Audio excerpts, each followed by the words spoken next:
Bueno, Sandra, ante todo, buenas noches. Bueno, ya estuvimos hablando un poquito antes, tuvimos unas dificultades para hacer esta entrevista, de modo de conferencia, digamos. Así que bueno, te agradezco una vez más por el tiempo que me brindás. La primera pregunta que te quería hacer era sobre las expectativas que tenías antes de ser docente y si sentís que se cumplieron esas expectativas. Poco ya estuvimos hablando del tema de las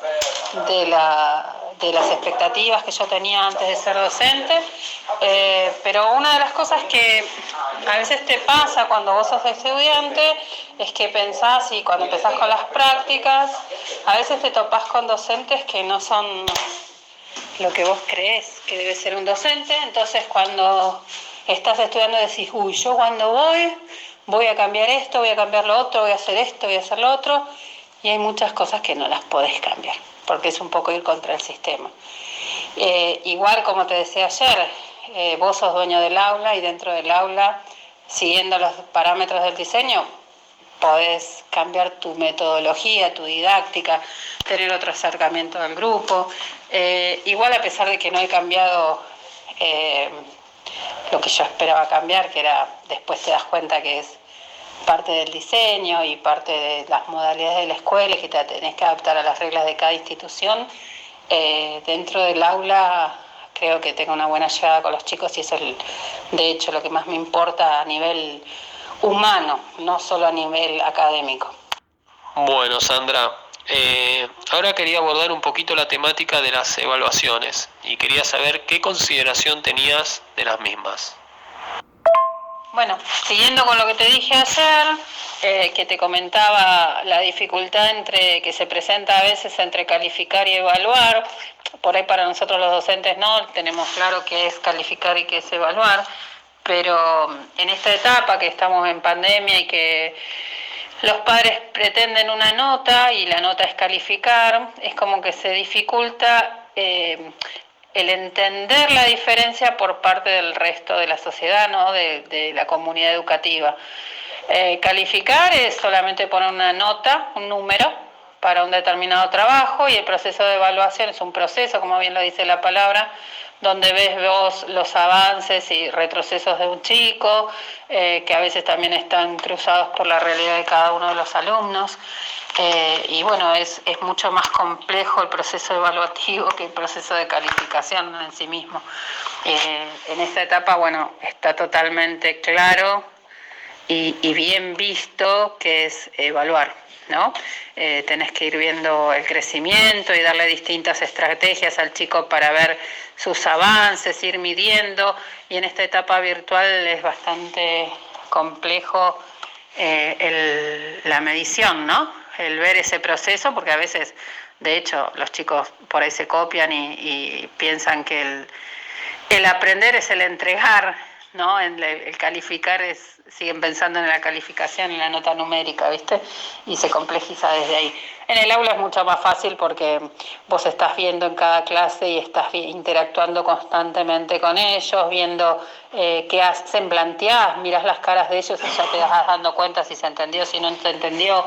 Vas pasando caminando el aula, como digo yo, que es lo que hago bastante, y viendo el desarrollo, ¿viste? De los chicos, de la ejercitación, porque a veces los pibes en el aula no pueden resolver algo porque no están entendiendo, y vos te das cuenta ahí, porque por ahí la tarea vino bien hecha, porque le hizo mamá, papá, el tío, el abuelo, el hermano, como les digo yo, y claro, la tarea está espectacular, pero cuando estás en el aula estás viendo realmente si ese chico aprendió o no, y ahí lo estás evaluando también. El tema de evaluar en clase y recorrer banco por banco, como bien me describiste recién, era algo que hablábamos ayer y aprovechando que vos me habías contado que eras profesora de matemáticas, yo te había contado mi experiencia personal con la materia, que me la llevaba todos los años y bueno, hasta que de adulto encontré una profesora de matemática que iba justamente caminando el aula y banco por banco, y al chico que no entendía le explicaba distintos caminos, digamos, de de la matemática y distintas formas, digamos, ¿no? Para que el chico llegue a comprenderla.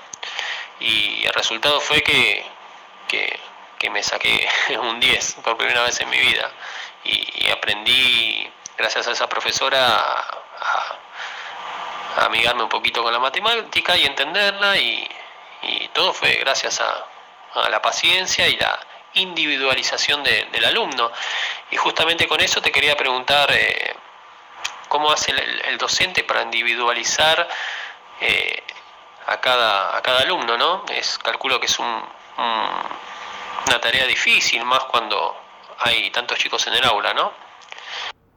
Bueno, por eso era lo que yo te decía, que en los grupos de nocturna o en las clases, en las escuelas que tienen grupos reducidos, como es el Colegio Renacimiento, uno de los que yo trabajo, es mucho más fácil, porque detectas enseguida el problema, porque podés mandar trabajos individuales para cada chico, es más, podés hacer distintos tipos de actividades y separárselas para cada uno de acuerdo al nivel, es otra cosa. Ahora, en las otras escuelas que yo trabajo en 3 colegios, por ejemplo, en las otras dos, en una tengo grupos de 35 chicos más o menos promedio y los tengo sentados en mesas de A5, lo cual imagínate la concentración de los chicos y la charla que hay, es imposible hacer la individualización del trabajo. Y en la otra escuela tengo en las aulas entre 40 y 42 chicos, con una comunidad bastante compleja, ¿viste? Así que haces el mayor de tus esfuerzos, por más que camines el aula. Yo a veces me los traigo, dependiendo de cada grupo, ¿no? A veces traigo al chico que tiene más problemas a mi escritorio y trabajamos en mi escritorio, ¿viste? Pero también depende de cuánto el chico quiera aprender. Vos podés hacer el mayor de tus esfuerzos, pero si el chico no quiere, no quiere. Para aprender se necesitan dos, uno que enseñe y el otro que quiera. Los dos tienen que querer. Uno tiene que querer enseñar y el otro también tiene que querer aprender. Y en grupos numerosos realmente es muy complejo. Es muy, muy complejo. Calculo que todo lo que me describes está muy relacionado con la cuestión social.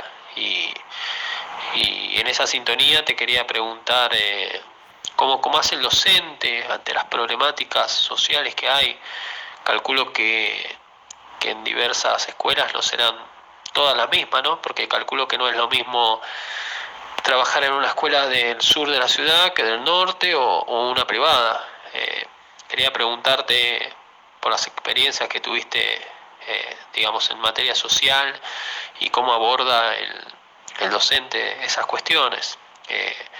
También te quería preguntar, porque en una parte me habías mencionado a los padres con el tema de las calificaciones, y considero que la calificación en el alumno puede ser, si tiene la presión familiar, tomada como cierta presión interna que puede ser contraproducente en el proceso de aprendizaje. Te quería preguntar esto último, si considerás que es así. Mira, yo por una decisión propia he trabajado muy poco en el Estado, siempre he trabajado en colegios privados, en la gran mayoría. Pertenecí también a las escuelas del Estado, pero muy poco. He trabajado en Mariano Acosta, en Ferrari, que son partidos de Merlo, y después en el Estado, ¿no? Y después he trabajado siempre en privados, en la zona de Moreno, de Castelar, Merlo. Mi carrera está hecha básicamente en el colegio privado. Pero la problemática del adolescente es común a todos los estratos, ¿entendés? Con otros ingredientes, por así decirlo, de acuerdo a la comunidad donde esté situada la escuela, ¿no? Pero algunos chicos que tienen más problemas económicos, entonces realmente están atravesados por el hambre y demás, pero la problemática adolescente en sí misma la tenés en cualquier escuela. Y cuando yo te decía de esa escuela que tiene 40 y pico de pibes por aula, que tiene una comunidad muy particular, son gente de muchísima plata, pero la escuela es un depósito de chicos, ¿entendés? No es otra cosa. Es ahí voy y lo deposito al pibe para que no me moleste en mi casa. Y entonces la calificación en sí a algunos padres los afecta mucho, y sobre todo en los cursos más chicos, ¿viste? Después es como que el padre se olvida y lo tenés que citar vos, y lo que recibís es: no sé qué hacer con mi hijo. Y yo siempre me pregunto: si vos como papá no sabés, ¿qué voy a hacer yo, que soy un docente y que lo tengo un rato? La importancia de la familia es indudable, y fíjate que con esta pandemia quedó totalmente expuesta, ¿no? Si no existen familias, los chicos no pueden seguir aprendiendo en esta situación. Por más que nosotros hagamos el mayor de los esfuerzos, tiene que haber una familia de contención por detrás. Y el chico que está en estado abandónico, por así decirlo, cuando estamos en época de clases se nota, y un montón, muchísimo se nota. Pero bueno, qué sé yo, es parte de lo que habíamos hablado ayer, ¿no? Lo social, lo que el chico atraviesa en su familia, y las presiones que a veces reciben y demás, son marcadores, marcan y mucho. Excelente explicación y coincido con gran parte del análisis. Ahora te quería preguntar sobre si realizas autoevaluación sobre tu trabajo como docente. Sí, ayer te comenté que cerrado siempre cuando comienza un año, ponemos las pautas de comienzo de año, sobre todo a los chicos en matemática. Se da que si no sabes hacer matemática, la gran mayoría de la sociedad piensa que no estás calificado o que sos menos, el cuco. Entonces, bueno, yo siempre le aclaro a los chicos que para mí el error es parte de un aprendizaje, y es parte de algo que los catapulta a ir mejorando. Entonces, una vez que aclaramos eso y que trabajamos desde el error, ¿viste? No es que no es como un error mal ahí, no. Al contrario, desde el error lo aprovechamos y trabajamos entre todos, tratando de que ninguno se avergüence, ¿no? Vas semblanteando a quien el exponer el error lo pone mal o no. Pero una vez que aclaramos eso y trabajamos el primer trimestre, terminado el primer trimestre, y aclarando a los chicos que esto no lleva a ninguna revancha ni nada, porque hay chicos que sienten miedo, ¿viste?, de decir que no gustó, desde ahí les pregunto, ¿viste?, qué sirvió, qué cambiarían, qué no cambiarían, cómo se sintieron en ese primer trimestre, aparte cuando un curso ya no te conoce, que es su primera vez con vos, está bueno para vos dar la llegada y que podrías ir cambiando. Y lo mismo hago a fin de año, o a veces, si no, lo hago en forma escrita anónima, ¿viste?, para que los chicos no se sientan presionados. Igual, como siempre, trato de que ellos, suponete la nota conceptual, la elaboramos juntos. Yo siempre digo, para mí, ¿qué va a ser la nota conceptual? Y llegado el cierre de un trimestre, le digo: bueno, fulano, a ver, ¿qué nota te pondrías? Bueno, yo te pondría tanto. Entonces es como que ya vienen con esa dinámica y no siente tanto resquemor al decir: profe, esto no me gustó. Pero bueno, sí, igual yo siempre estoy haciendo cursos como para, ¿viste?, ir mejorando la calidad de las clases y demás, así que también eso te ayuda, ¿no?, en hacer tu autoevaluación, porque vas viendo, sos más crítico con vos mismo. Esto último que me contás es muy bueno, ¿no?, porque habla un poquito de la retroalimentación entre alumno y docente. Es buenísimo eso.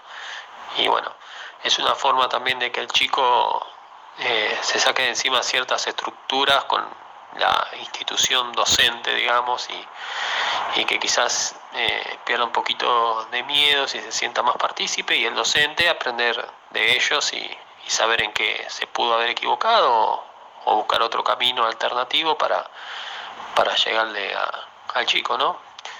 Bueno, Sandra, por último te quería preguntar ¿qué consideración tenés del sistema educativo y principalmente qué cambios realizarías? Bueno, ayer cuando hablábamos eso de la retroalimentación, yo te decía que es importante escuchar siempre al alumno, y que si algo no sabes, decirle, no se te cae nada por decirle: mira, esto no lo sé, no me acuerdo, lo investigaré, investigalo vos también y lo debatimos juntos. Eso es re importante, y el pibe lo hace que vos sos más humano, ¿no? No es que tenés el saber y lo sabes todo. Igual eso va mucho en la subjetividad de cada uno, desde qué lado te parás, desde qué lado no te parás, si te pensás que sos el dueño del saber. Si te pensás que el saber en realidad hoy los chicos tienen al alcance de la mano y a veces te encontrás con cada monstruo que googlean cada cosa y vos decís, uy, ¿esto de dónde lo sacó? ¿Viste? Pero es muy interesante el aula.